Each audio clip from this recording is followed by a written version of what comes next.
بسم اللہ الرحمن الرحیم۔ صحیح بخاری کی حدیث نمبر 3472۔ میرے آقا کریم نے بڑا پیارا واقعہ ارشاد فرمایا۔ حضور فرماتے ہیں تم سے پہلے امتوں میں دو شخص تھے، ان میں ایک نے دوسرے کو مکان فروخت کر دیا۔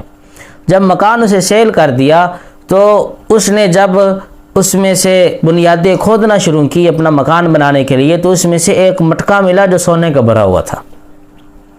اور دیانتداری دیکھیں، وہ گیا اس شخص کے پاس اور کہا کہ بھائی یہ سونے کا مٹکا آپ کے مکان سے ملا ہے، یہ آپ رکھ لیں کیونکہ میں نے آپ سے جگہ خریدی ہے، یہ سونے کا مٹکا نہیں خریدا، اس کے پیسے میں نے نہیں دیے۔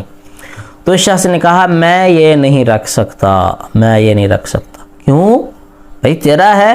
اگر غور کریں آج کل اگر کسی کے پاس 10 روپے بھی آ جائے تو کہا میرے ہی نہیں پائے، میں نے دے دو، لیکن سونے کا مٹکا بھرا ہوا، اس نے کہا کہ میں نہیں لوں گا۔ کیوں نہیں لیں گے؟ اس نے کہا کہ میں نے جو تجھے زمین بیچی ہے اس کے ساز و سامان سمیت تجھے بیچی ہے، میں جتنا سامان تھا وہ سارا تیرا ہی ہے، میرا اپنا نہیں ہے۔ نے کہا میں نہیں لیتا۔ اس نے کہا میں نے تجھے دینا ہے۔ اختلاف بڑھا تو یہ تیسرے شخص کے پاس پہنچے۔ جب اس کے پاس پہنچے تو وہی بڑا نیک عادل انسان تھا۔ اس نے یہ نہیں کہا کسی مسجد پہ لگا دو، اس نے یہ نہیں کہا کہ غریبوں میں تقسیم کر دو، اس نے ان کی دیانتداری سے متاثر ہو کر بڑا پیارا فیصلہ کیا۔ اس نے کہا ایسا کرو، کیا تمہاری اولاد ہے؟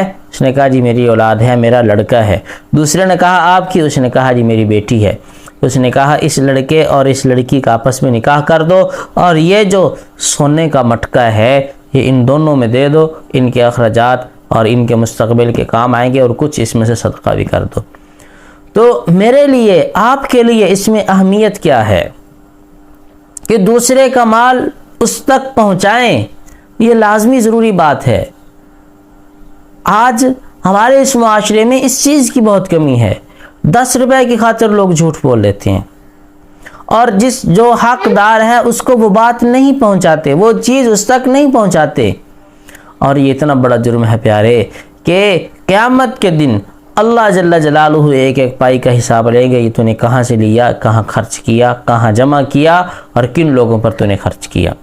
یاد رکھ میرے سونے، تو اس ناجائز طریقے سے اپنا مال جمع کر رہا ہے، اور حرام طریقے سے اگر مال جمع کر رہا ہے تو مال تو جمع ہو جائے گا، خرچ کوئی اور کرے گا، سزا تجھے بھگتنی پڑے گی، استعمال کوئی اور کرے گا، حساب تجھے دینا پڑے گا۔